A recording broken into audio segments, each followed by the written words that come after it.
संवाद लाइव।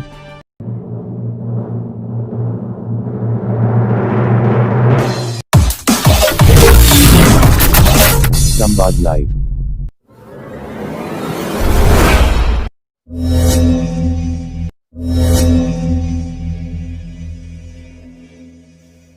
स्वागत है आपका मेरे YouTube चैनल संवाद लाइव पर। मेरी इस वीडियो को लाइक करें और चैनल को सब्सक्राइब करें।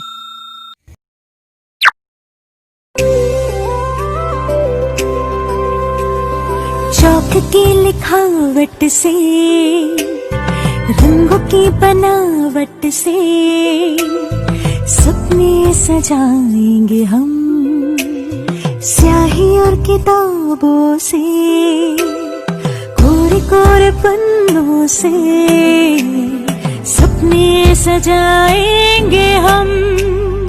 आँख मींजे मींजे उठ के, पेंसिल दबा के, बस्ता उठा के, बंठन के ऐसे चले।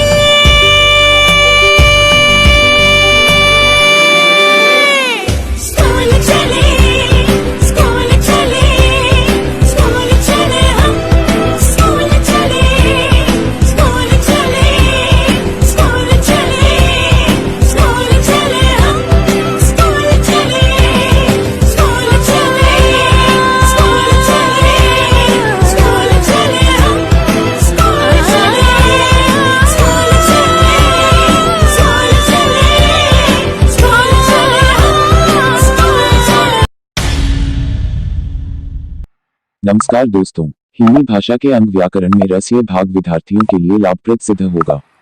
तो आइए शुरू करते हैं।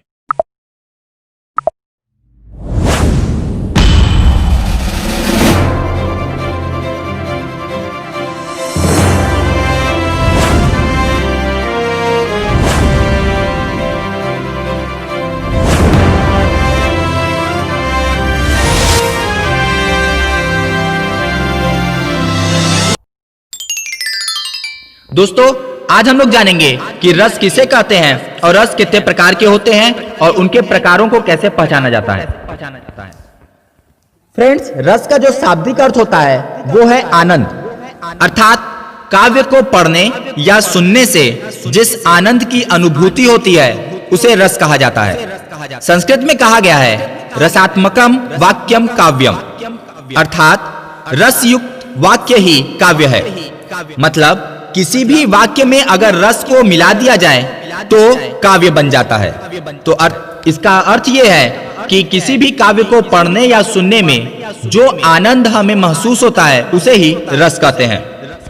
रस का जो परिभाषा है वो नाट्य शास्त्र में भरत मुनि ने कुछ इस प्रकार से दिया था कि विभावानुभाव व्यभिचारी संयोगाद्र रस निष्पत्ति, अर्थात विभाव, अनुभाव, व्यभिचारी भाव, इनको मिला दिया जाए तो इनके संयोग से रस उत्पन्न होता है।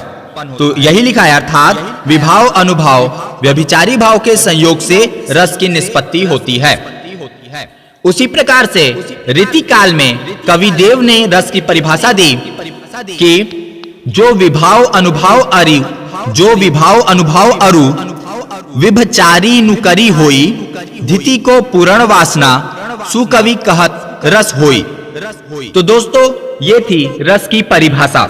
अब हम लोग जानते हैं कि रस के कितने प्रकार होते हैं और कौन कौन से होते हैं। तो सबसे पहला रस है श्रृंगार रस। इसका स्थायी भाव है रति।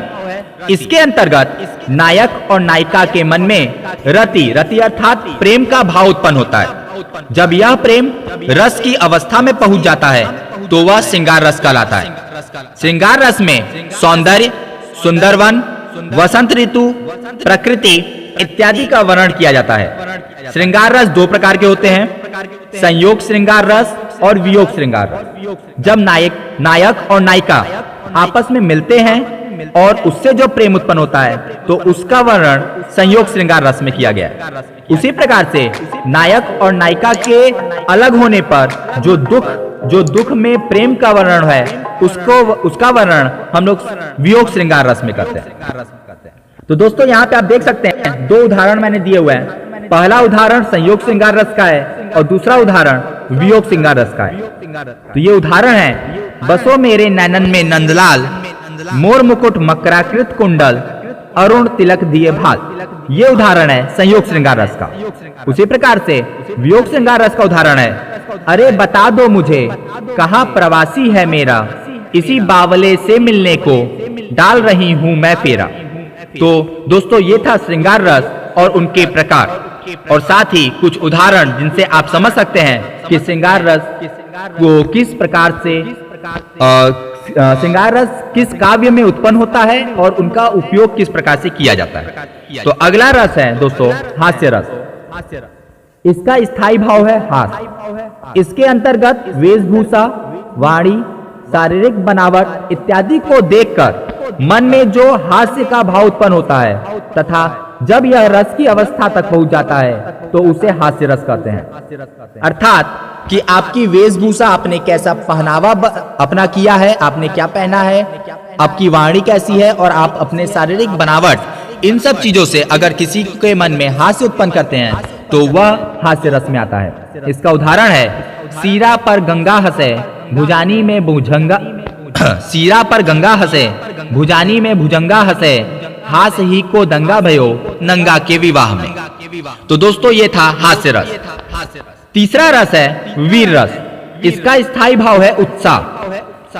इसके अंतर्गत जब युद्ध या कभी किसी कठिन काम को करने के लिए मन में जो उत्साह का भाव उत्पन्न होता है तथा जब यह रस की अवस्था तक पहुंच जाता है तो इसे वीर रस कहते हैं। इसका उदाहरण है, बुंदेलो हर बोलो के मुख, हमने सुनी कहानी थी, खूब लड़ी मर्दानी वो झांसी वाली रानी थी। अगला रस है दोस्तों करुण रस। इसका स्थायी भाव है शोक। इसके अंतर्गत किसी प्रिय वस्तु का विनाश, किसी अपने से बिछुड़ना इत्यादि के कारण मन में जो दुख का भाव उत्पन्न होता है तथा जब यह रस की अवस्था में पहुंच जाता है तो इसे करुण रस कहते हैं। इसका उदाहरण है, सीता गई तुम भी चले, मैं भी न जी पाऊंगा यहाँ, सुग्रीव बोले साथ में सब जाएंगे वानर वहां। तो दोस्तों यहाँ पे था करुण रस। यहाँ पे जब सीता जी का अपहरण हो जाता है तो सुग्रीव कहते हैं राम जी से और अपनी दुख को व्यक्त करते हैं, तो यहाँ जो रस आया वो करुण रस है। अगला रस है शांत रस। इसका स्थायी भाव निर्वेद या उदासीनता है। इसके अंतर्गत ज्ञान की प्राप्ति या संसार से वैराग्य होने पर या प्रभु परमात्मा अर्थात भगवान का ज्ञान हो जाने पर मन में जो शांति का भाव उत्पन्न होता है और तथा जब यह रस की अवस्था तक पहुंच जाता है तो उसे शांत रस कहते हैं। इसका उदाहरण जैसा कि कबीरदास जी ने कहा था कि जब मैं था तब हरि नहीं, अब हरि है मैं नहीं, सब अंधियारा मिट गया जब दीपक देखा माही। तो दोस्तों ये एग्जाम्पल था शांत रस का। अगला है अद्भुत रस। इसका स्थायी भाव आश्चर्य होता है। इसके अंतर्गत जब किसी भी व्यक्ति या वस्तु इत्यादि को देखकर मन में जो आश्चर्य या विस्मय का भाव उत्पन्न हो तो और तथा जब यह रस की अवस्था में पहुंच जाए तो इसे अद्भुत रस कहते हैं। इसका एग्जाम्पल आप यहाँ से ले सकते हैं कि जब यशोदा जी श्री कृष्ण के मुंह में ब्रह्मांड देखती हैं तब कवि ने लिखा है कि देख यशोदा शिशु के मुख में सकल विश्व की माया, क्षण भर को वह बनी अचेतन, हिल न सकी कोमल काया। तो यहाँ पे दोस्तों होगा अद्भुत रस, जिसमें यशोदा जी आश्चर्यचकित हो गई हैं श्री कृष्ण जी के मुंह में ब्रह्मांड को देखकर। अगला रस है दोस्तों भयानक रस। इसका स्थायी भाव होता है भय अर्थात डर। इसके अंतर्गत जब किसी भी व्यक्ति या वस्तु इत्यादि को देखकर किसी घटना का वर्णन करते समय मन में भय अर्थात डर का भाव उत्पन्न हो तथा जब यह रस की अवस्था तक पहुंच जाए तो इसे भयानक रस कहते हैं। इसका उदाहरण है, एक ओर अजगर ही लखी, एक ओर मिगराए, विकल बटोही बीच ही परियो मूर्छो खाए। अगला रस है दोस्तों रौद्र रस। इस रस का स्थायी भाव होता है क्रोध। इसके अंतर्गत किसी व्यक्ति द्वारा स्वयं के या किसी अपने के अपमान की बात सुनकर मन में जो गुस्सा या क्रोध उत्पन्न हो उस और तथा जब यह भाव रस की अवस्था तक पहुंच जाए तो उसे रौद्र रस कहते हैं। इसमें आपको उदाहरण दिया गया है, जब अर्जुन जी गुस्सा करते हैं, जब अर्जुन जी क्रोध में आते हैं, तब कवि ने लिखा था कि उस काल मारे क्रोध के तन कांपने उसका लगा, मानो हवा के जोर से सोता हुआ सागर जगा। तो यह उदाहरण दोस्तों रौद्र रस का है। चलिए अब हम लोग चलते हैं अगले रस की ओर। अगला रस है विभत्स रस। इसका स्थायी भाव है घृणा अर्थात नफरत करना। इसके अंतर्गत जब किसी व्यक्ति वस्तु इत्यादि के बारे में जानकर, सुनकर या देखकर मन में जो घृणा का भाव उत्पन्न हो तथा जब यह रस की अवस्था तक पहुंच जाए तो उसे विभत्स रस कहते हैं। इसका उदाहरण है आंखें निकाल उड़ जाते, क्षण भर उड़कर आ जाते, सब जीभ खींच कर कौवे, चुभला चुभला कर खाते। भोजन में स्वान लगे मुर्दे थे, भूपर लेटे, खा मांस चाट लेते थे, चटनी सैम बहते बहते बेटे। तो दोस्तों ये था विभत्स रस, जिसमें कवि अगर कोई पंक्ति लिखे और उस पंक्तियों से किसी भी व्यक्ति या वस्तु के प्रति घृणा का भाव उत्पन्न हो जाए तो वहां पे होता है विभत्स रस। अगला रस है दोस्तों वात्सल्य रस। इसका स्थायी भाव है वात्सल्यता या अनुराग। इसके अंतर्गत माता का संतान के प्रति प्रेम, बड़ों का बच्चों के प्रति प्रेम, गुरुजन का शिष्य के प्रति प्रेम इत्यादि प्रकार का भाव जब मन में उत्पन्न हो तथा जब यह भाव रस की अवस्था तक पहुंच जाए तो उसे वात्सल्य रस कहते हैं।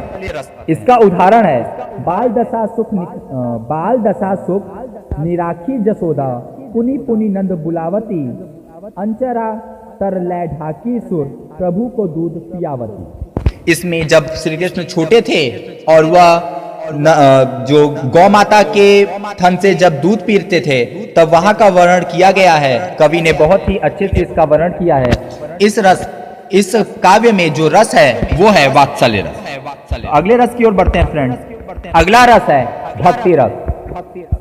इसका स्थायी भाव होता है देवरति या अनुराग। इसके अंतर्गत ईश्वर की महिमा का वर्णन सुनकर मन में जो भाव उत्पन्न हो तथा जब यह भाव रस की अवस्था तक पहुंच जाए तो उसे कहते हैं भक्ति रस। मतलब वह रस जिसमें वह काव्य जिसमें इस प्रकार का रस उत्पन्न किया जाए कि भगवान के प्रति एक अलग ही भाव उत्पन्न हो, तो वहां पर भक्ति रस होता है। इसका उदाहरण है उलट नाम जपत जग जाना, वाल्मीकि भय ब्रह्म समान। तो दोस्तों ये थे रस और रस के प्रकार।